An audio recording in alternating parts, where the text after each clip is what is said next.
Former Trump staffers are being a little bit concerned about President Trump's mental state. As Megan Haberman and Peter Baker noted in a new report for the New York Times, that former Trump administration officials are growing increasingly worried about Trump and his actions, especially with the 2020 election.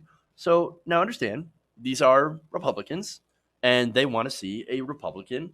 They want to see Donald Trump win in 2020. And they're like, what are you doing, man? Like, hey, Donald, eye on the ball. You only have so long till you have to run for reelection. So, and look at what you're doing. You're basically retweeting people who called you the king of the Jews and the second coming of God. Maybe you shouldn't do that because that's kind of dumb. Not only that, but of course, economic stewardship. There's been a lot of reports. There's a yield inversion, the yield curve inversion that happened. That's a big primary red flag that shows that we could be heading into a recession.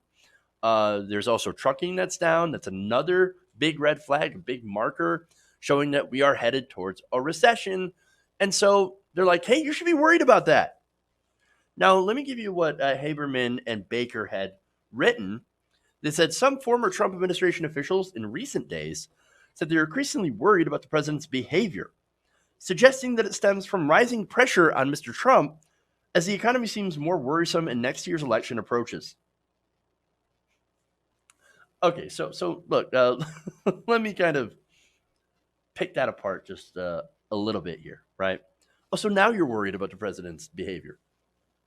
Now, like right now, you weren't worried about it before? You weren't worried about it during Charlottesville when he said there were good people on the Nazi side, on the white supremacist side with KKK members? No. Now we're worried. You know why they're worried? Because they're going to lose. Or look, I shouldn't say that. I shouldn't say that they're going to lose. I'm saying that there's a good possibility that Donald Trump will not win re-election.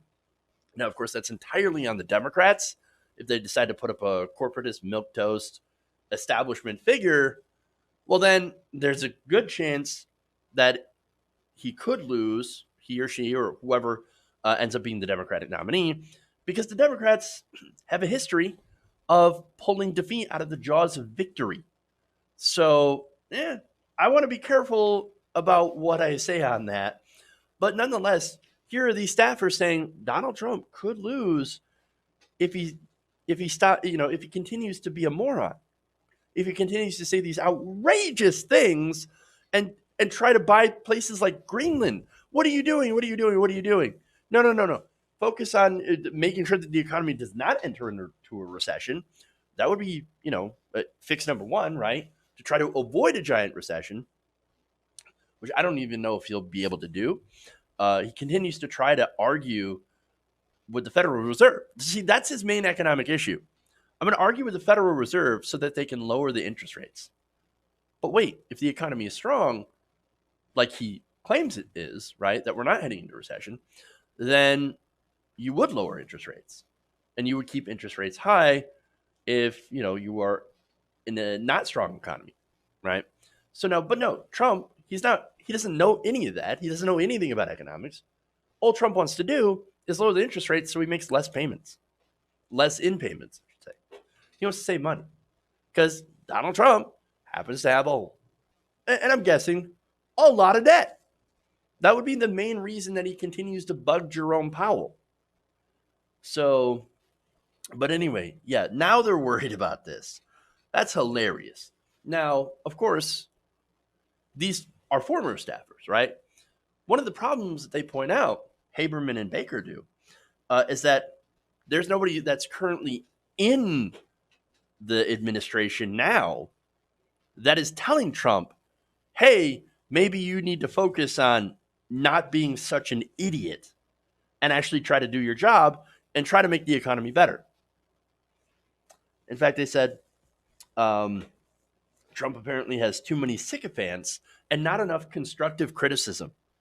Quote, after casting off advisors who displeased him at a record rate in his first 2.5 years in office, Haberman and Baker explained Mr. Trump now has fewer aides around him willing or able to challenge him much less restrain his more impulsive instincts. Yeah. Again, the great example here is saying, oh, I want to buy Greenland, and I'm going to schedule a surprise trip to Denmark, to which, to maybe like try to negotiate buying Greenland, and then canceling on the Danish when they say your plan is absolutely absurd. He literally threw a fit, said, I'm not going to go. I'm not going to go. I'm going to reschedule. What an idiot. What a man-child. There's more, of course. Again, as I mentioned, the whole Jews are very disloyal. They show a great disloyalty if you vote for Democrats. That's 80% of American Jews voted for Democrats in the latest midterm, and 75% of them vote Democrat overall. So, that's a disaster. And now, he also, while discussing the trade war with China, declared himself the chosen one. I'm the chosen one. I'm the chosen by God to go and he didn't say the by God part, but he said, I'm the chosen one. I've been chosen to fight this trade war with China. Really? Really? Is that? Oh my God. Not only that, but last week, and we covered this as well, Donald Trump went after a guy that was overweight that he thought was a protester. Turns out he was not a protester. It was one of his guys. I know, right? Just recent examples. And look, I could fill in an entire show of examples of deranged things Donald Trump has said and done. But, who's got that kind of time? We know he's an idiot, right? Now, one of the problems here that they specifically point out, is, as I said before, is you've got people in the White House who are essentially yes men, who are sycophants that never challenge him. And in fact, they have a tendency to encourage those worst impulses. They think that that's the biggest problem. I actually think the biggest problem is that we have a mentally disturbed man baby running the White House. But that's just me. Then again, I'm not Maggie Haberman, right? Now, I think it's fairly obvious to say that, of course, he's surrounded himself with sycophants. That's who he is. That's, of course, another problem, but not one that anyone paying attention didn't actually see coming. See, if you know who Donald Trump is, you know that he cannot take any dissension in the ranks, that he will surround himself with people like Michael Cohen, right? Now, Michael Cohen, oh, yeah, now he's a traitor, he's a rat, whatever, right? Before, he was one of Donald Trump's most trusted people. Why? Because he did everything that Trump told him to do. Even things that are illegal, which is why he's currently sitting in prison right now.